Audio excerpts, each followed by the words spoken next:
नारद जी महाराज कहते हैं, हे भाई जी, हे सुनत कुमारों, ये सब कलयुग के दोष देखते देखते देखते देखते मैं इस धरती पर भ्रमण करते करते करते यमुना के तट पर श्रीधाम वृंदावन में आ पहुंचा, जहाँ श्री हरि ने कृष्ण अवतार लेकर के मधुर मधुर लीलाएं अपने भक्तों के साथ में करी। उस पावन वृंदावन धाम में यमुना के किनारे में आ गए। वहाँ क्या आश्चर्य देखा मैंने, यमुना किनारे एक युवती, एक तरुणी बाला, हजारों स्त्रियां उसकी सेवा में लगी हुई हैं। दो वृद्ध पुरुष उसके सामने मूर्छित अवस्था में पड़े हुए हैं।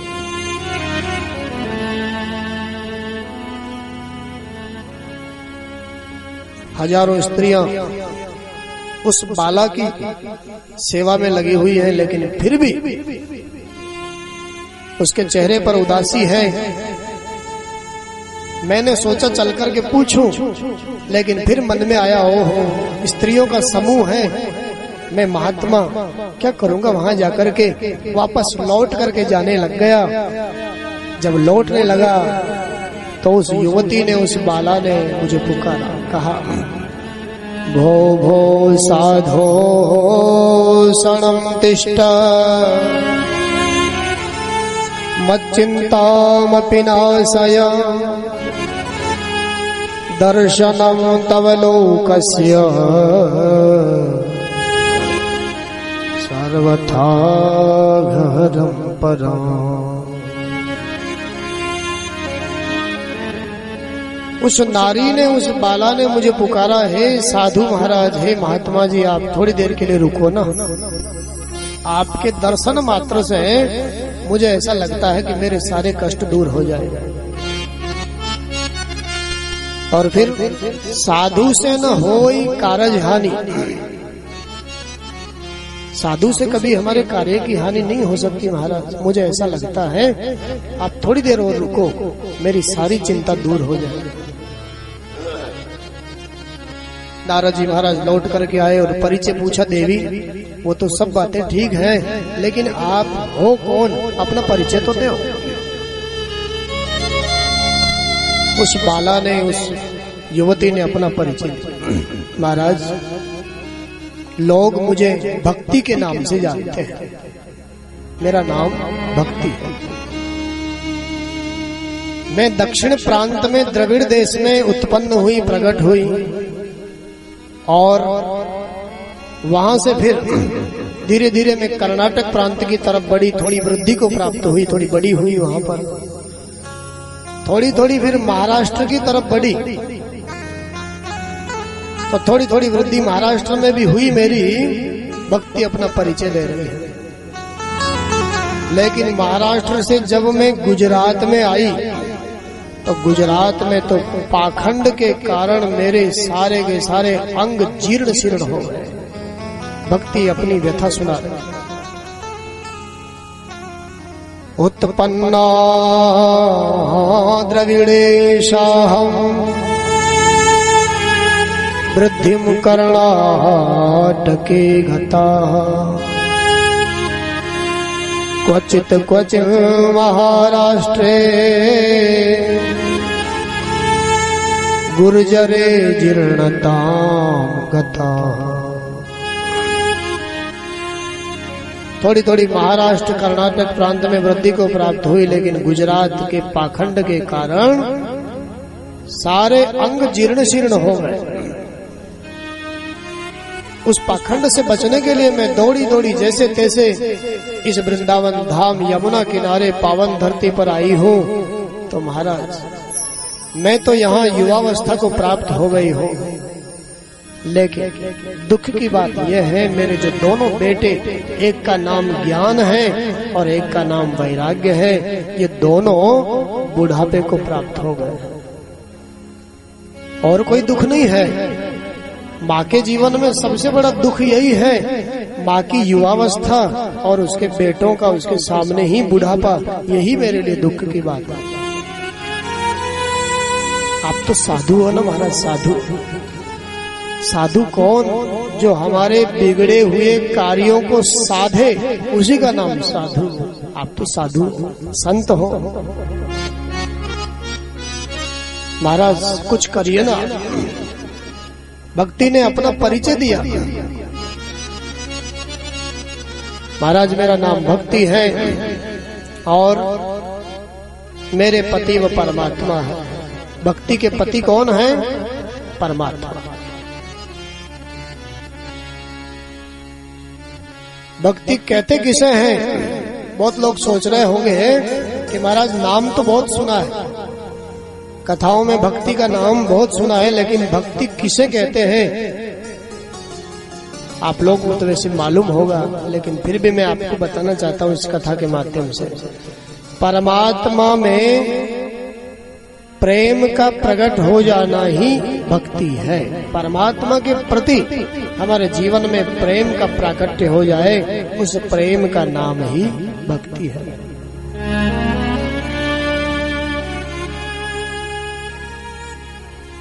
देखो बड़ी सीधी सी बात है समझने की। इस प्रेम को आप जिधर लगाओगे, अलग जगह में लगाओगे, वहीं उसका नाम अलग हो जाएगा। अगर आपके जीवन में जो प्रेम है, उस प्रीति को, उस प्रेम को आप भगवान में लगाओगे तो उसका नाम भक्ति है। उसी प्रेम को संसार की वस्तुओं से करने लग जाओगे तो उसी का नाम आसक्ति हो जाएगा। चीज एक ही है। उसी प्रेम को भगवान से करने लग जाओगे तो भक्ति नाम होगा। उसी प्रेम को संसार की वस्तुओं से करने लग जाओगे तो उसका नाम आसक्ति हो जाएगा। और उसी प्रेम को संसार के प्राणियों से करने लग जाओगे तो उसका नाम मोह हो जाएगा। बड़ा सुंदर भक्ति का वर्णन किया। भक्ति का प्राण क्या है?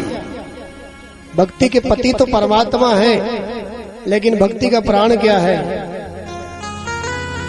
हमारे संतों ने बताया, भगवान नाम ही भक्ति का प्राण है। भगवान का नाम ही भक्ति का प्राण। भक्ति का श्वास क्या है? भक्ति जीवित कैसे रहती है? तो हमारे संतों ने बड़ी सुंदर बात बताई। परमात्मा में विश्वास ही भक्ति का श्वास है। हम भक्ति बहुत ज्यादा करते हैं, लेकिन अगर हमारे इष्ट में हमारा भरोसा नहीं है, हमारे प्रभु में हमारा विश्वास नहीं है, तो हमारे जीवन की जो भक्ति है वो निर्जीव भक्ति है, सजीव भक्ति नहीं। भक्ति का श्रृंगार बताया। भक्ति का श्रृंगार क्या है? सदाचरण हमारे जीवन में है, वही भक्ति का नूपुर है। सदाचरण यदि जीवन में है तो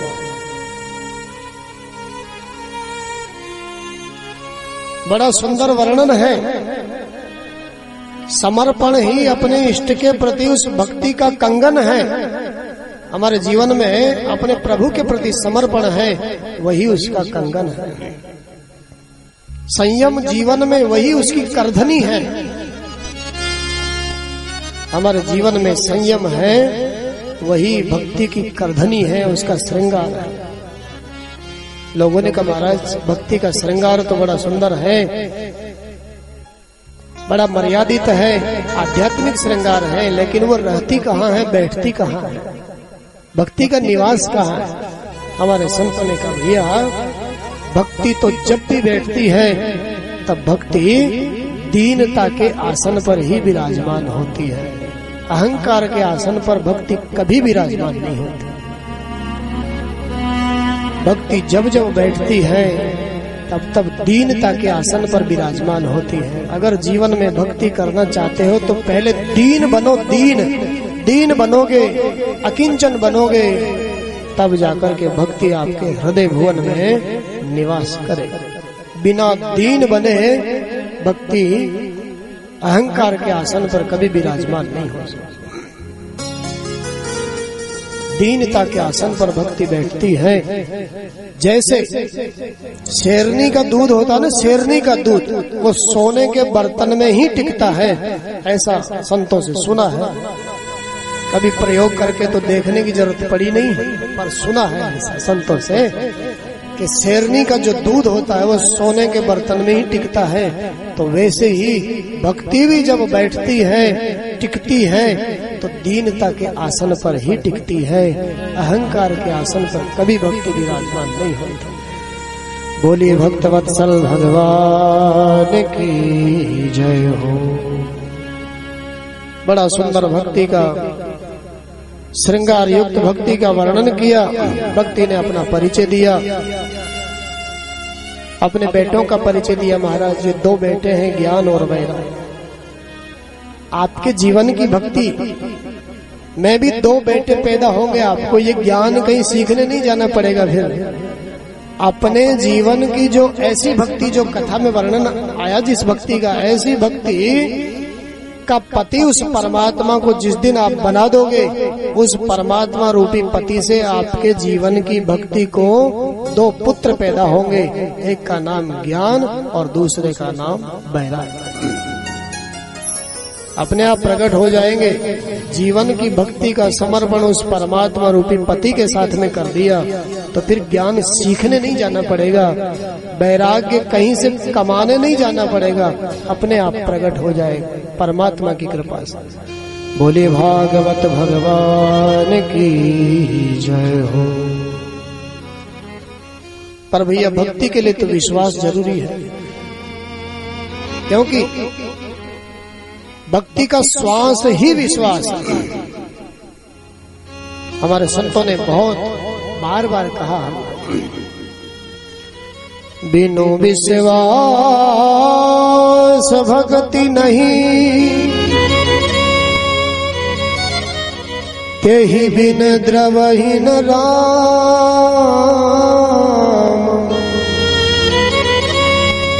राम कृपा बिनु सपने हो, जीवन लह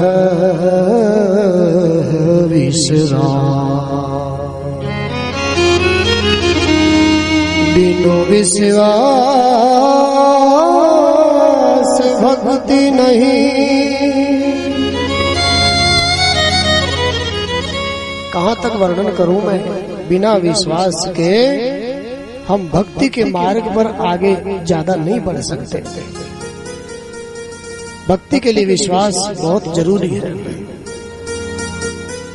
हमारे संतों ने भक्ति की तीन धाराएं मुख्य बताई है। मुख्य रूप से तीन धाराएं भक्ति की है। पहली धारा, पहला पड़ाव, पहला स्टेज है भक्ति का श्रद्धा, जिससे हम प्रेम करने जा रहे हैं उसके प्रति हमारे जीवन में श्रद्धा होनी चाहिए। श्रद्धा जब होने लग जाएगी, फिर आगे वाला पड़ाव है, आगे की धारा है, आगे का स्टेज है विश्वास।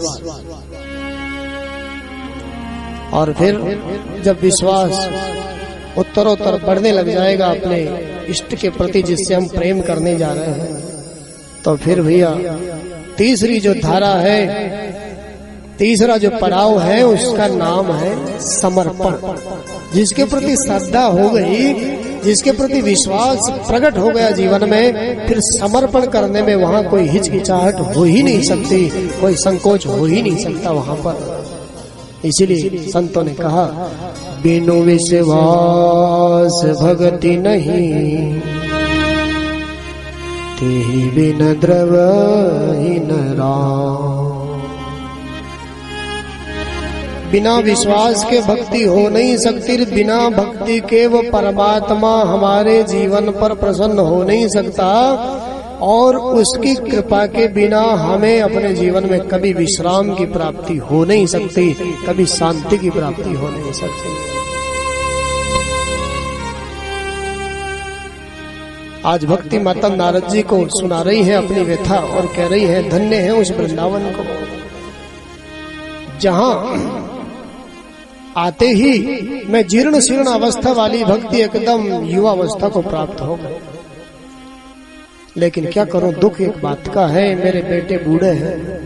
हे नारद जी महाराज, अगर यही स्थिति रही तो मैं आपको सत्य कहती हूँ, इदम स्थानम परित्यज्य विदेशम गम्यते मया।